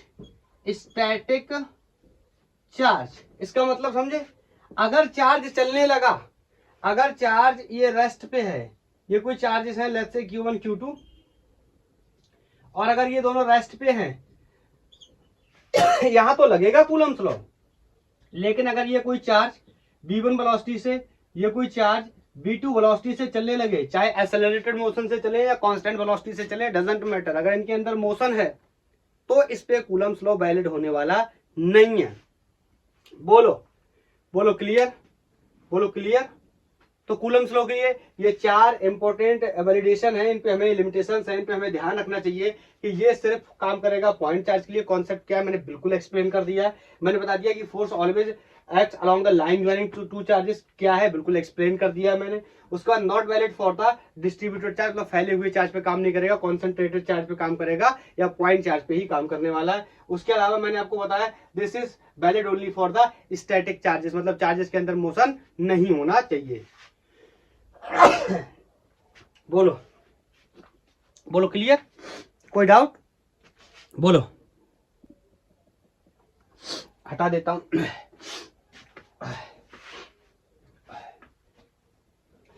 तो it is all about the Coulomb's law. Coulomb's law के रिगार्डिंग जितनी भी बातें थी हमने क्लियर कर ली, ठीक है। मैंने आपको बता दिया जो कांस्टेंट के है वो मीडियम पे डिपेंड करता है। एप्सिलॉन नॉट को परमिटिविटी ऑफ फ्री स्पेस बोलते हैं, एप्सिलॉन भी होता है, परमिटिविटी ऑफ मीडियम होता है, क्या होता है आगे चलकर उसका डिस्कस करेंगे। कूलम्स लॉ के बारे में जितनी इंपॉर्टेंट बातें हो सकती थी, वेक्टर फॉर्म्स या कूलम्स लॉ का क्या डेरिवेशन है, उन सब चीजों की हमने बात कर ली, लिमिटेशंस की भी बात कर ली। अब कुछ क्वेश्चंस की बात कर लेते हैं, ठीक है। अब कुछ क्वेश्चंस की बात कर लेते हैं कि 4-5 कुछ क्वेश्चंस लगा लेते हैं, फिर इस टॉपिक को क्या कर देंगे, क्लोज कर देंगे, और नया लेक्चर जो बनाएंगे उसमें हम बात करेंगे किसकी, सुपरपोजिशन कॉन्सेप्ट की। सुपरपोजिशन ऑफ फोर्स मतलब एक चार्जेस के ऊपर मल्टीपल फोर्सेस अगर लग रहे हों तो उसको हम कैसे टैकल करेंगे। तो इसके लिए मैं आपको एक एडवाइस करने वाला हूं, अगर आपको नहीं आता है वेक्टर का कॉन्सेप्ट तो आप जाके पहले वेक्टर पढ़िए कि वेक्टर का, अगर वेक्टर का एडिशन का, सॉरी वेक्टर का जो रिजल्टेंट है वो हम कैसे निकालते हैं। R square equal to A square plus B square plus 2ab cos theta, 2 या 2 से अधिक वेक्टर्स को हम किस तरीके से जोड़ते हैं, उनका रिजल्टेंट कैसे निकालते हैं, तो आप उसको थोड़ा सा देख कर आइए। सुपरपोजिशन का मतलब कुछ और नहीं, किसी एक नेट चार्ज पे लगने वाले सारी फोर्सेस का वेक्टर समेशन होता है, तो उसको हमें देखना है। तो कुछ क्वेश्चन 1-2 ले लेते हैं फिर आगे बढ़ेंगे। जैसे हमने आपको एक इंडक्शन का कॉन्सेप्ट पढ़ाया था पहले लेक्चर में, इंडक्शन का कॉन्सेप्ट हमने पढ़ा था, तो उसी कॉन्सेप्ट से रिगार्डिंग एनसीईआरटी में क्वेश्चन मौजूद है। क्वेश्चन की लैंग्वेज तो बहुत बड़ी है, वो तो हम नहीं लिखने वाले। हम मान लो ये हमारे पास एक स्फीयर है और इस पे कोई चार्ज है, ठीक है। इस पे लेट्स से कोई प्लस के 2 चार्जेस हैं, ठीक है, और इसका नाम 4 चार्जेस दिए तो 4 चार्जेस कर लेते हैं, ठीक है। और यहाँ पे लेट्स से कोई एक और है, इसका नाम ए कर लेते हैं, इसका नाम बी कर लेते हैं, इस पे माइनस के 2 चार्जेस हैं, ठीक है। हमसे बोल रहा है कि अब हम इनकी क्या करेंगे, टचिंग कराएंगे, इनको टच करेंगे किसी और तीसरे अनचार्ज या चौथे अनचार्ज स्फीयर के साथ। बोलो तो क्या किया मैंने इसमें, अरे कोई बहुत ही बड़ी रॉकेट साइंस नहीं है, इसके बीच का जो डिस्टेंस है वो 10 सेंटीमीटर है। तो आपसे कहा जाए इस कंडीशन में क्या होगा फोर्स, आप कहोगे very simple, F equal to K Q1 Q2 upon R square. आप कहोगे ये इस तरीके से दिए तो हम इसको ऐसे लिख सकते हैं, F equal to K Q1 कोई वैल्यू दे रखी है, Q2 अपॉन R की वैल्यू कितनी दे रखी है 10 सेंटीमीटर, तो मान लेते हैं कोई 10 सेंटीमीटर, या इसका क्या कर लेते हैं मीटर में कन्वर्ट करके इसका स्क्वायर कर लेते हैं। ये इक्वेशन क्या हो गई हमारे लिए, फर्स्ट हो गई। बोलो बोलो क्लियर। और फिर कह रहा है कि एक अनचार्ज स्फीयर है, एक अनचार्ज स्फीयर लाते हैं जिसका नाम सी है, और इसको टच कराते हैं ए से। फिर बोल रहा है एक अनचार्ज स्फीयर है जिसका नाम डी है, इसको हम टच कराते हैं बी से, और इनके जो शेप और साइज है ये होने चाहिए आइडेंटिकल। मैंने आपको पहले बताया अगर आइडेंटिकल नहीं होंगे तो इनके जो चार्ज का डिस्ट्रीब्यूशन है वो बराबर नहीं होगा। बोलो क्लियर है। जब इनके चार्जेस जब इनके साइजेस क्या होंगे, आइडेंटिकल होंगे, मतलब इनका रेडियस क्या होगा, सेम होगा। बोलो तो इनके एरिया भी क्या होंगे, सेम होंगे, ठीक है। तो या इनके जो वॉल्यूम होंगे वो भी क्या होंगे, सेम होंगे। तो इनका जो चार्जेस का डिस्ट्रीब्यूशन वो भी क्या होने वाला, सेम। बोलो तो ये अनचार्ज था, इसको उससे टच कराया, बोलो क्या आएगा, बोलो क्या हो जाएगा, इक्विलिब्रियम हो जाएगा। इक्विलिब्रियम होने का मतलब रीडिस्ट्रीब्यूशन ऑफ चार्ज हो जाएगा। रीडिस्ट्रीब्यूशन ऑफ चार्ज का मतलब इसका चार्ज इनिशियली कितना है, 0 है, तो इसका कुछ चार्ज इसके ऊपर आ जाएगा। कितना आ जाएगा, दोनों के साइज क्या है आइडेंटिकल, दोनों के साइज क्या आइडेंटिकल, तो कितना चार्ज आ जाएगा, आधा। बोलो आधा चार्ज आ जाएगा। बोलो तो इसको मैं अगर सेपरेट कर दे रहा हूँ, सेपरेट कर दिया मैंने, तो इस पे कितने चार्ज रह जाएंगे, 2। इसका नाम मैंने मान लो क्या है, चाहे ए रख लो चाहे सी रख लो, डजंट मैटर, ए पे भी इतना ही चार्ज होगा और सी पे भी इतना ही चार्ज होगा। तो मैंने ए कर लिया या सी कर लिया। ऐसे यहाँ पे ये आ जाएगा, इस पे कितना रह जाएगा, 1। चाहे आप इसको क्या बोल लो, बी बोल लो, चाहे आप इसको डी बोल लो, एक ही बात है, दोनों पे चार्जेस की वैल्यू क्या रहने वाली है, सेम रहने वाली है। अब हमसे क्वेश्चन जिस जिसके बीच में पूछेगा हम उसके बीच में बता देंगे। हमसे कह रहा है ए और बी के बीच में बताइए। हाँ, अब मैं इसकी लैंग्वेज आपको बोल के बताता हूँ। कोई एक स्फीयर है जिसपे ए जिसमें पॉजिटिव के चार चार्जेस है, कोई बी स्फीयर है जिसपे नेगेटिव के 2 चार्जेस है। फिर मैं ए को टच कराता हूँ एक अनचार्ज स्फीयर सी के साथ, फिर मैं बी को एक डी को टच कराता हूँ एक अनचार्ज स्फीयर डी के साथ, फिर मैं फाइनली उनको क्या करता हूं, सेपरेट करता हूं। अब बताइए कि ए और बी पर कितना फोर्स हो जाएगा अगर इन दोनों की डिस्टेंस ये जो 10 सेंटीमीटर थी इसको मैं रिड्यूस करके कितना कर दूं 5 सेंटीमीटर कर दूं। तो बताओ इस पे चार्ज कितना रह गया, +2, और इस पे चार्ज कितना रह गया, -2। मुद्दे की बात समझना, मुद्दे की। अगर मैं बोलूं आपसे फोर्स लिखने जाऊं तो क्या हो जाएगा, के बोलो पहले चार्ज अगर Q1 था तो अब क्या हो गया चार्ज, बोलो अब क्या हो गया चार्ज, Q1/2। पहले चार्ज Q2 था तो अब क्या हो गया Q2/2। नहीं समझ आया कैसे, यहाँ 4 चार्जेस थे, यहाँ 2 बचे, यहाँ 2 चार्जेस था, यहाँ 1 बचा, तो कितना हो गया, यहां पर भी क्या हो गया आधा और यहां पर भी क्या हो गया आधा। तो यही तो लिखा है मैंने, जो फाइनल चार्ज है इसका क्या हो गया आधा, इसका भी क्या हो गया आधा, और ये डिस्टेंस भी कितनी हो गई आधी। नहीं समझ आया मतलब 5 × 10⁻²। विजिबिलिटी चेक कर लेता हूं पहले, है विजिबल, बोलो। अब देखो आप चाहो तो इसको सॉल्व करते रहो, मैं मुद्दे की बात आपको बताता हूं क्या होता है। देखो चार्जेस, अगर आप इसको मैं ऐसे अलजेब्रा में बताता ना तो ज्यादा समझ आता आपको। ये वैल्यू कितनी है r, ठीक, लेट्स से r, और r की वैल्यू हमें पता कितनी है 10 सेंटीमीटर। ये हो गया 5, तो इसको मैं क्या बोल सकता हूँ r/2 भी बोल सकता हूँ, बोलो r/2 भी बोल सकता हूँ। अगर मैं यहाँ पे r/2 रखूं, अगर मैं इसको यहाँ पे r/2 रखूं और उसका करूं क्या स्क्वायर, तो बोलो क्या हो जाएगा r²/4।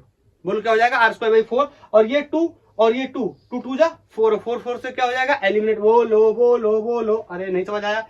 ये हो गया r²/4, ये हो जाएगा Q1/2, ये हो जाएगा Q2/2, इन दोनों को मल्टीप्लाई किया कितना हो जाएगा Q1 Q2/4। बोलो तो ये 4 से ये 4 क्या हो जाएगा एलिमिनेट। इसका मतलब जो नया फोर्स है कब, जब चार्जेस क्या हो गए हाफ, जो डिस्टेंस भी क्या हो गई हाफ, तो नया फोर्स किसके बराबर आने वाला है, पुराने फोर्स के। अगर आप समझने की कोशिश करो तो वैसे ही क्लियर है। चार्ज आधा किया, चार्ज आधा करने से क्या होता है फोर्स आधा हो जाता है। मुद्दे की बात समझो, चार्ज आधा करेंगे तो नया फोर्स क्या हो जाएगा आधा। ऐसे समझो, बहुत सारे क्वेश्चंस आपको सॉल्व करने ही नहीं पड़ेंगे, आप सिर्फ समझ के क्वेश्चंस को सॉल्व कर सकते हो। डिस्टेंस r² टाइम से कम, डिस्टेंस अगर बढ़ाया या घटाया तो r² टाइम्स का इफेक्ट पड़ता है इनवर्स में। अगर चार्जेस को आधा किया तो फोर्स की वैल्यू क्या हो जाएगी हाफ, क्लियर। लेकिन अगर मैंने डिस्टेंस को क्या कर दिया दुगना कर दिया तो क्या हो जाएगा, तो ये आधा पहले से था और यहाँ 4 हो जाएगा। दुगना करने का मतलब 2 का स्क्वायर 4 हो जाएगा, तो 8 गुना फोर्स की वैल्यू क्या हो जाएगी कम। मुद्दे की बात समझना। चार्ज इसको दूर ले जाऊंगा, फोर्स क्या होगा घटेगा। चार्ज इसको दूर ले जाऊंगा फोर्स क्या होगा घटेगा। चार्ज इसको पास में लाऊंगा फोर्स क्या होगा बढ़ेगा। चार्जेस की वैल्यू को कम करूंगा तो फोर्स क्या होगा कम होगा। चार्जेस की वैल्यू को बढ़ाऊंगा तो फोर्स क्या करेगा बढ़ेगा। इस कंडीशन को समझो। यहाँ पे चार्जेस की वैल्यू आधी कर दी गई, मतलब पहले के मुकाबले आधी कर दी गई, तो रफली समझना तो फोर्स भी कितना हो गया होगा आधा। ऐसे समझोगे ना, फोर्स भी कितना हो गया होगा आधा। लेकिन डिस्टेंस को भी क्या कर दिया गया आधा। डिस्टेंस को आधा करने का मतलब है F is inversely proportional to r²। इसको आधा करेंगे तो ये आधा ना होके इसका रिजल्ट कितना हो जाएगा, बोलो रिजल्ट कितना हो जाएगा 4/r। मतलब 4/r आधा है तो पलट के ऊपर जाएगा तो कितना हो जाएगा 4/r। डिस्टेंस को जितना जितना कम करूंगा स्क्वायर टाइम्स में फोर्स बढ़ेगा। डिस्टेंस आधा करने पे फोर्स कितना बढ़ेगा 4 गुना बढ़ेगा। 4 गुना बढ़ेगा, बोलो कितना बढ़ेगा 4 गुना बढ़ेगा। और दोनों की चार्जेस आधे करने पे Q1/2, तो यहाँ से 4 से 4 क्या हो जाएगा ये एलिमिनेट हो जाएगा। आई थिंक आपको बात समझ आ गई होगी। एक दो सवाल और ले लेते हमसे बोल रहा है बताइए क्या होगा फोर्स। आप सोच रहे हो इसने इस क्वेश्चन में इतना टाइम क्यों दे दिया, क्योंकि ये पहला सवाल था। इसी से आप बहुत सारे सवालों को भी सॉल्व करोगे आगे जाके। आप जब गाइड बुक या आंसर वगैरह सॉल्व करोगे तो बहुत सारे सवाल मिलेंगे इसी कॉन्सेप्ट। फोर्स 4 गुना हो गया, फोर्स आधा हो गया, फोर्स दुगना हो गया, ये हो गया वो हो गया, समझ गए। तो मैंने मुद्दे की बात बताई, फोर्स आधा होगा सॉरी, चार्ज आधा होगा तो फोर्स भी आधा हो जाएगा, चार्ज दुगने हो जाएंगे तो फोर्स भी क्या हो जाएगा, दुगना हो जाएगा। लेकिन डिस्टेंस आधा होगा तो फोर्स 4 गुना हो जाएगा। डिस्टेंस अगर 2 गुना हो गया तो फोर्स कितना हो जाएगा, 1/4 टाइम हो जाएगा। बस मैं ये बताने की कोशिश कर रहा हूँ। एनसीईआरटी टेक्स्ट बुक का एक क्वेश्चन है जिसे हम ले लेते हैं। मेरे पास 2 चार्ज हैं, ये कोई Q1 चार्ज है, ये कोई Q2 चार्ज है, और Q1 की वैल्यू क्वेश्चन में गिवन है, दैट इज 2 × 10⁻⁷ कूलम, और Q2 की वैल्यू भी क्वेश्चन में गिवन है, दैट इज 3 × 10⁻⁷ कूलम। अरे बहुत ही बेसिक सवाल है।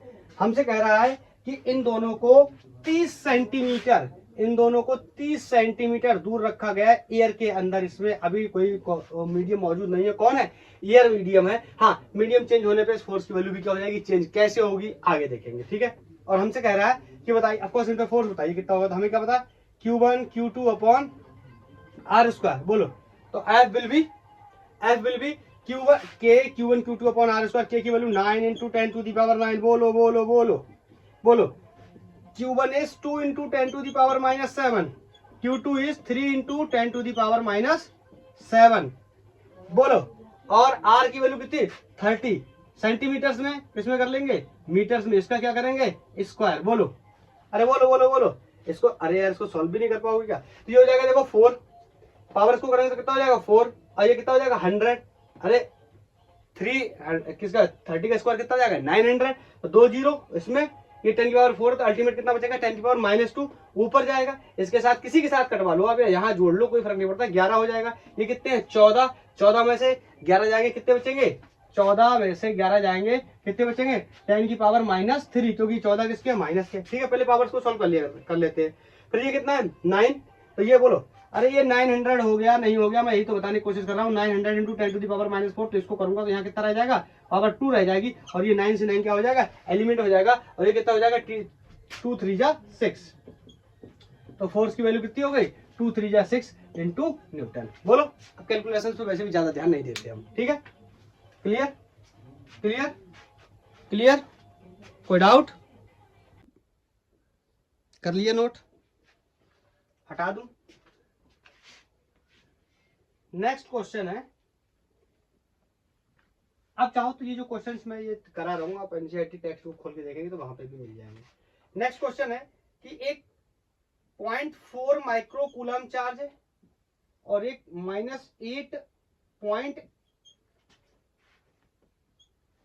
-0.8 माइक्रो कूलम चार्ज है, और इन दोनों पे जो फोर्स लग रहा है दैट इज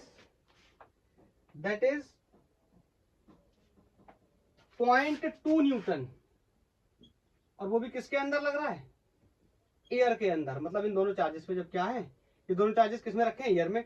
तो हमसे कह रहा है इन दोनों के बीच में डिस्टेंस कितनी होगी, दूसरा पार्ट।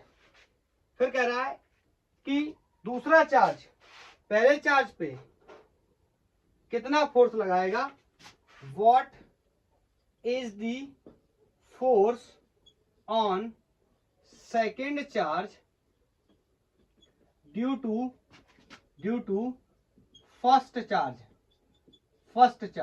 देखो, इस पार्ट का आंसर बाद में करेंगे, इसका पहले कर लेते हैं। हमें पता है फोर्स कितना ही होने वाला है, इस पे भी कितना ही होने वाला है, 2 न्यूटन का ही होने वाला है। ठीक है, अगर हमने इसको फर्स्ट माना है, इसको सेकंड माना है, तो हमसे कह रहा है what is the force on the second charge due to the first charge. इतना ही फोर्स होने वाला है, मैग्नीट्यूड वाइज को Q1 Q2 अपॉन R²। हाँ, अगर डायरेक्शन पूछता तो इसका किधर है, लेफ्ट साइड है, इसका किधर हो जाता। अगर डायरेक्शन भी पूछता मान लो तो राइट साइड, या फिर +x बोलो, या फिर +i। अगर वेक्टर में पूछता +i का, कुछ भी किसी में भी पूछता। ठीक है, तो दूसरा पार्ट हमने सॉल्व कर लिया। तो पहला पार्ट हमसे कह रहा है डिस्टेंस की वैल्यू बताइए। दो charges 0.4 microcoulomb minus 0.8 microcoulomb are placed in air and the force between the two charges is 0.2 Newton, then calculate the distance between two charges। तो हम इसके लिए क्या कहेंगे, F = K Q1 Q2 upon R²। और F की value कितनी है, F की वैल्यू क्वेश्चन में गिवन है कितनी, 2 न्यूटन, और यहाँ पे सब मैं SI यूनिट्स में ले रहा हूं, तो आंसर भी किसमें आने वाले हैं, मीटर्स में आने वाले हैं। तो ये हो गया 9 × 10⁹ चार्ज कितना है 0.4 माइक्रो का मतलब 10⁻⁻6, और ये कितना है 0.8 इंटू 10⁻⁻6 अपॉन आर स्क्वायर। अब आप यहाँ पे ध्यान से देखो आप, तो मैंने ये 0.4 है ना, ये 0.4 है, सॉरी ये 0.8 जो माइक्रोकूलम का चार्ज है मैंने किस में ले रखा है 0.8, मतलब मैंने प्लस में ही ले रखा है। यही मैंने आपको बताया था कि आप दोनों प्लस में ही ले लो, कोई इशू नहीं है।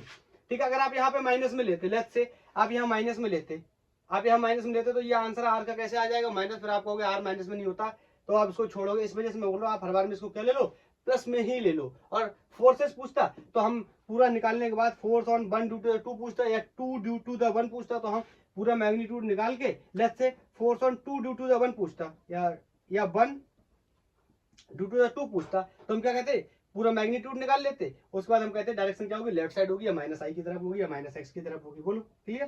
तो इसको सॉल्व कर लो, इसको सॉल्व कर लेंगे, यहाँ से सॉल्व करो।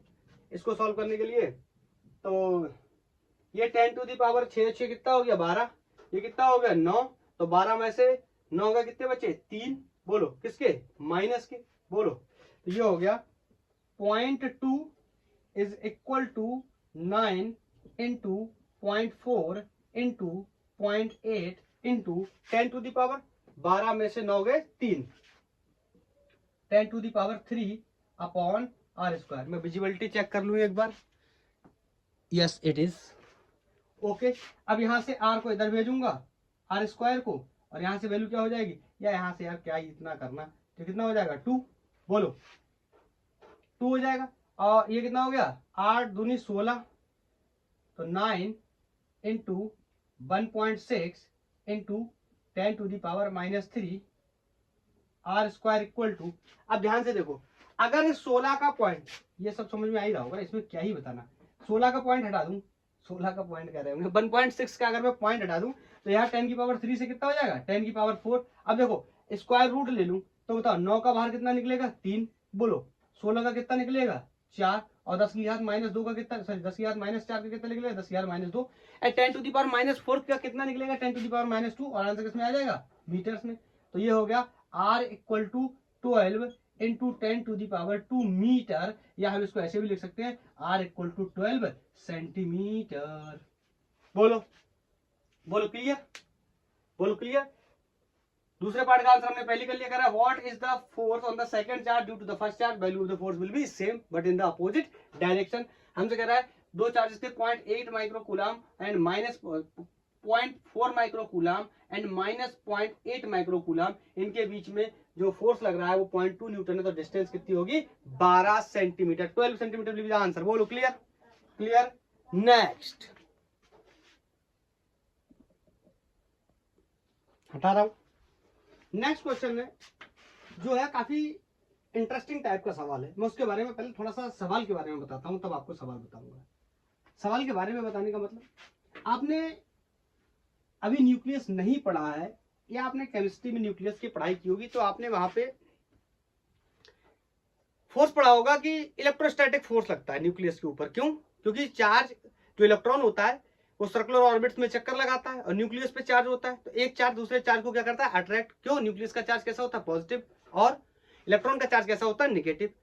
तो लेकिन आपने एक बात क्लास 11th में या फिर 9th में भी पढ़ी कि एक मास दूसरे मास को क्या करता है अट्रैक्ट करता है, इसको हम क्या बोलते हैं ग्रेविटेशनल फोर्स। तो आपको पता है न्यूक्लियस के पास भी मास होता है और इलेक्ट्रॉन के पास भी मास होता है, तो फिर हम वहां पर मास ये ग्रेविटेशनल फोर्स की बात क्यों नहीं करते हैं, हम इलेक्ट्रोस्टैटिक फोर्स की ही बात क्यों करते हैं या कूलम्बिक फोर्स की ही बात क्यों करते हैं। तो आज मैं आपको उसका आंसर बताने जा रहा हूं और अभी हम लोग उसी क्वेश्चन को डिस्कस भी करेंगे। तो आंसर है कि जो ग्रेविटेशनल फोर्स है वो बहुत ही कम है, किसके कंपैरिजन में, किसके कंपैरिजन में, इलेक्ट्रोस्टैटिक फोर्स के कंपैरिजन में। इस वजह से हम वहां पर किसकी बात करते हैं, इलेक्ट्रोस्टैटिक फोर्स की बात करते हैं। क्या तो क्या वहां पर ग्रेविटेशनल फोर्स काम नहीं करता? करता है, कम करता है, इसका कोई लॉजिक नहीं, करता है, लेकिन हम नहीं कंसीडर कर रहे हैं। क्यों? क्योंकि कम कर रहा है या फिर हमारे फोर्स के रिगार्डिंग उसकी वैल्यू क्या है, काफी कम है। लेकिन अगर हम उससे क्या ग्रेविटेशनल फोर्स पूछा जाए, न्यूक्लियस के अंदर इलेक्ट्रॉन जहां चक्कर लगा रहा है, तो क्या हम नहीं बता सकते? बता सकते हैं। तो नेक्स्ट क्वेश्चन उसी पे आधारित है।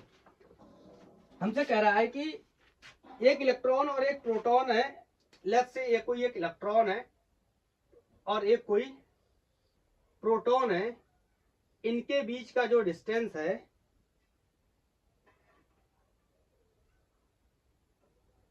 1 एंगस्ट्रॉम है। और आपको पता है आपको पता है 1 एंगस्ट्रॉम का मतलब क्या होता है, 10⁻10 मीटर। बहरहाल क्वेश्चन में भी दिया, नहीं दिया होता तो भी हमें पता होनी चाहिए ये बात। हमसे कह रहा है, हमसे बोला compare the strength of the forces by determining the ratio of magnitudes. हमसे कह रहा है कि इलेक्ट्रोस्टैटिक फोर्स का ग्रेविटेशनल फोर्स के साथ में मैग्नीट्यूड बताइए। ठीक है, इनके रेशियो का मैग्नीट्यूड बताइए। इलेक्ट्रॉन प्रोटॉन के लिए दूसरा पार्ट है इसका फॉर 2 प्रोटॉन्स। अब ये 2 प्रोटॉन्स वगैरह वाली बात नहीं, एक क्वेश्चन कर ले रहे हैं इसमें, बाकी की आप सॉल्व कर सकते हैं। ये एनसीईआरटी का क्वेश्चन है, एनसीईआरटी में जो क्या बोलते हैं एग्जाम्पल पढ़े होते हैं उस एग्जाम्पल का सवाल है। हाँ, आप समझना, पहले तो हम सारे डेटा नोट कर लेते हैं। आपको पता है इलेक्ट्रॉन के ऊपर कितना चार्ज होता है, -1.6 इंटू 10⁻⁻19 कूलम। बोलो प्रोटॉन के ऊपर कितना चार्ज होता है, 1.6 इंटू 10⁻⁻19 कूलम। बोलो कोई दिक्कत नहीं होनी चाहिए। हम कहें आपसे अगर मास ऑफ इलेक्ट्रॉन कितना होता है, दैट इज 9.1 इंटू 10⁻31 kg। बोलो क्लियर है। अगर मैं आपसे कहूं मास ऑफ प्रोटॉन कितना होता है, दैट इज 1.67 इंटू 10⁻⁻27 kg। बोलो 1000 गुना भारी होता है कौन, proton, in comparison two electron approx. अरे देखो ना, ये 27 है, ये 31 है, कितने का अंतर है पावर में, 4 का मतलब 1000 गुना। ठीक है, हाँ अब समझते हैं। तो पहले निकाल लेते हैं इलेक्ट्रोस्टैटिक फोर्स, फिर निकालेंगे क्या, magnetic force, sorry magnetic force नहीं, ग्रेविटेशन फोर्स है उनका क्या ले लेंगे, रेशियो ले लेंगे। तो बताओ इलेक्ट्रोस्टैटिक फोर्स क्या होगा, एफ के, अब मैं वैल्यू नहीं लिख रहा हूं, के Q1 Q2 दोनों की वैल्यू क्या होगी, चार्जेस की वैल्यू क्या होगी, सेम। अरे बोलो हमें यहाँ पे मैग्नीट्यूड लेना है तो कितना हो जाएगा, 1.6 इंटू 10⁻⁻19 का क्या हो जाएगा, स्क्वायर अपॉन, बोलो डिस्टेंस कितनी है, 10⁻10 मीटर, उसका क्या होगा स्क्वायर। इसको इक्वेशन 1 बना लेता हूं। बोलो ग्रेविटेशनल फोर्स जिन लोगों को नहीं पता एक बार वैल्यू लिख देता हूं, Gm1 m2 upon r square. तो m1 m2 की जगह क्या कर ले रहा हूं, इलेक्ट्रॉन और प्रोटॉन। बोलो ग्रेविटेशनल फोर्स की जो कांस्टेंट होता है इसकी वैल्यू हमने क्लास 11th में भी पढ़ी हुई है, 9th में भी पढ़ी हुई है, 6.67 इंटू 10⁻11 newton metre square upon kilogram square, ये इसकी वैल्यू होती है। तो यहाँ पे रखने जा रहा हूँ 6.67 इंटू 10⁻11 and mass of the electron is this 9.1 into 10⁻31 upon, अरे और भी तो लिखना है, mass of proton, this is 1.67 into 10⁻27 kg and distance in this problem is also same। क्यों, mass of इलेक्ट्रॉन और प्रोटॉन के बीच में डिस्टेंस क्या है, सेम। तो चाहे मैं चार्ज का फोर्स निकालूं, इलेक्ट्रोस्टैटिक फोर्स निकालूं तो भी ये 1 एंगस्ट्रॉम रहेगा, और चाहे मैं ग्रेविटेशनल फोर्स निकालूं तो भी कितना रहेगा, 1 एंगस्ट्रॉम रहने वाला है। बोलो ये जो गिवन डेटा ये हटा देता हूं मैं, ये जो गिवन डेटा है ये मैं हटा देता हूं, आपने नोट कर लिए होंगे। बोलो क्लियर। अब बताओ मुझे इलेक्ट्रोस्टैटिक फोर्स का या कूलम्बिक फोर्स का रेशियो लेना है ग्रेविटेशनल फोर्स के साथ। देखो अब तुम इन सब वैल्यूज को रखते रहना और इनका रेशियो लेते रहना, मैं इतना लंबा कैलकुलेशन नहीं करूंगा, मेरे लेक्चर की लेंथ वैसे भी बढ़ती जा रही है। तो ये आंसर आ जाएगा 2.4 into 10⁻34, 2.4 not 34, sorry this is 39। मुद्दे की बात समझना, electrostatic force is 2.4 into 10⁻39 times of gravitational force. मतलब समझे इस बात का, यही मैं आपको जब शुरुआत की थी मैंने इस वीडियो की, सॉरी इस क्वेश्चन की जब शुरुआत की थी तो मैंने आपको क्या बताया था, मैंने कहा था कि हम ग्रेविटेशनल फोर्स को इग्नोर क्यों कर देते हैं। देखो ये कोई छोटा मोटा नंबर समझ रहे हो, 10⁻40 10⁻40 टाइम्स बड़ा है कौन, कूलम्बिक फोर्स, किसके मुकाबले, ग्रेविटेशनल फोर्स के मुकाबले। वजह बिल्कुल साफ है, ये देखो इसमें और इसमें बहुत बड़ा अंतर है। ये 10⁻9 है पॉजिटिव में, ये 10⁻11 है किसमें, ये कैसा 10⁻11 है, समझ रहे हो ना, इन दोनों में बहुत अंतर है। ये जी की वैल्यू जो है ना कि जी की वैल्यू दो मासेस पे लगने वाले फोर्स को हमेशा क्या करता है, कम करता रहता है। कितना कम करता है, इतना, क्योंकि इसकी वैल्यू हमेशा क्या होती है, फिक्स। इसका नाम होता है यूनिवर्सल ग्रेविटेशनल कांस्टेंट। बोलो यूनिवर्सल ग्रेविटेशनल कांस्टेंट। इस वजह से इसकी वैल्यू क्या होती है, हमेशा फिक्स होती है। बोलो, तो ये क्वेश्चन क्लियर है, ये क्लियर है। अगर इसका दूसरा पार्ट कहा जाए प्रोटॉन का प्रोटॉन के साथ बताओ, तो भी देखो ये बात तो यही रहने वाली है। बोलो, ये तो यही रहने वाली, क्यों, प्रोटॉन पे भी चार्ज इतना ही होगा।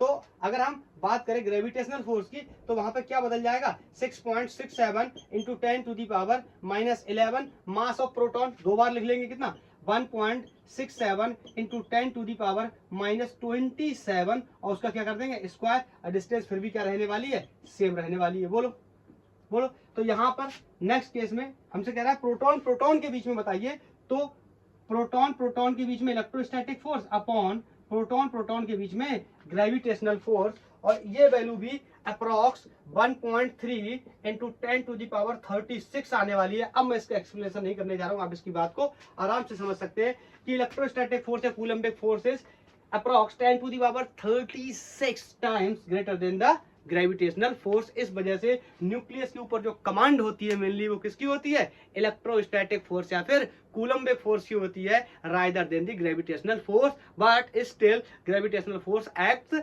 देयर। Okay, clear. तो इस तरीके के, हाँ, इसमें एक्सेलरेशन भी पूछा जा सकता है, तो नॉट अ बिग डील। हमें पता है क्या, फोर्स हमें पता है, एक्सेलरेशन क्या होता है, फोर्स पता है तो मास टाइम्स ऑफ एक्सेलरेशन हो जाएगा। बोलो, क्लियर। अरे फोर्स इक्वल टू ma होता है, वहां से हम निकाल सकते हैं, मास की वैल्यू हमें पता है, तो आप आराम से इस क्वेश्चन को सॉल्व कर सकते हैं। तो इस लेक्चर को मैं यहीं पे ऑफ करता हूं, आज के लिए इतना ही। थैंक यू, धन्यवाद। अगर आपका कोई सजेशन है तो आप मेरे को बता सकते हैं।